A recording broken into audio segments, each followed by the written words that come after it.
While we wait, I guess I'll get started with the intro. Yes, this is called A Introduction to the Train and Beginner's Guide by Thomas Lind. I'm not exactly sure how to use this, but I'm going to try it. Okay. Oh, it's not one. Oh, wait, hold on. I got it. Okay, it's the other one. There we go, okay. So, to start off, you might ask, what is a train? And this is a train.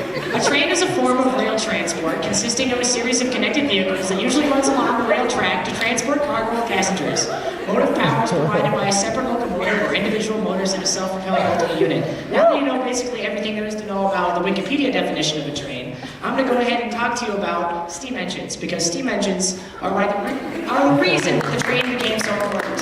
Now, as we see on the screen, we have three different examples. Starting at the top left, the Newcomen steam engine. That's actually my second point. I didn't mean to get to that already. In 1698, right, some fellow by the name of, I don't remember, created the very first steam engine. Now, this engine was incredibly inefficient and ineffective for railroad use, all right? See, even in 1715, the Newcomen engine, if you see that one right there with a nice pink and blue, that's not particularly useful for an engine on a rail because it's not rotational. That's simply linear motion. And we only got linear motion in the pull direction, as you can see with the chain.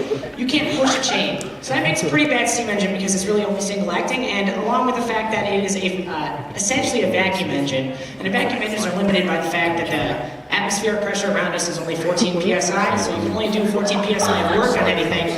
So a vacuum engine, not a very good idea. So it took all the way up until 1769 for James Watt, the man who the Watt is named after. He invented the modern steam engine, right? And that's the top one on the right. I know that the caption is not in English, but you don't need to read it, because it's hideously complicated, not very effective. You see those bars across the top? That's just sapping your mechanical energy the whole time. Not very useful. Now, as we get to the bottom here, this is where the steam engine eventually evolved into. This is a steam engine with a Stephenson link and a ball governor. It's pretty basic for what you'd see on like a larger engine, because typically you'd have a more advanced valve here. But this is great. Hello? Okay. This is rotational motion, and it's double acting actually. As you can see, it goes back and forth, which is really good because a steam engine, you want the power on all parts of the stroke. Now, the steam train, however, took a little bit longer. Wrong button again. Hold on, I got it. Oh, come on. Thank you, Dave.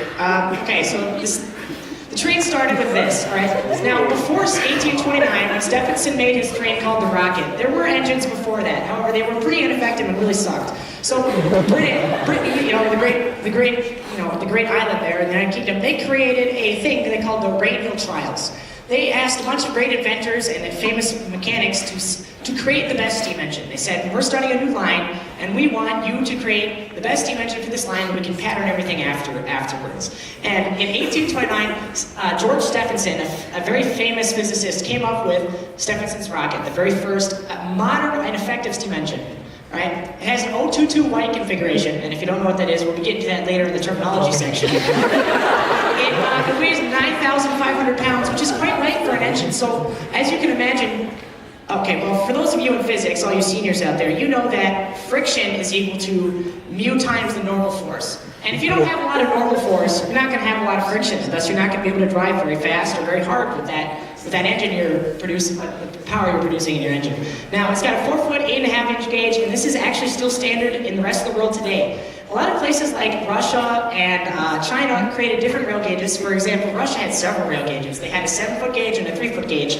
The gauge is essentially how wide apart your rails are. So by having wider rails, you can have a taller and larger steam engine. However, it's less effective, honestly, because you have to make a wider path. In a lot of places, trains are great for narrow spaces. So now it has a 50 psi maximum in its boiler. And the steam engines that I've worked on personally have ranged from anywhere between 80 and about 150. And even at 80, we were having problems running a dual-cylinder compounding engine. And for those of you out there who know what that means, that's pretty advanced. 50 psi really isn't going to get you much, right? That's not much power. And these cylinders, which are 8 by 17 inches, are still pretty small for the standard we end up going to. We'll get to that later with the modern steam engines like the Y6A. Now, that had really big cylinders, and that's compounding, and I'll get to that too.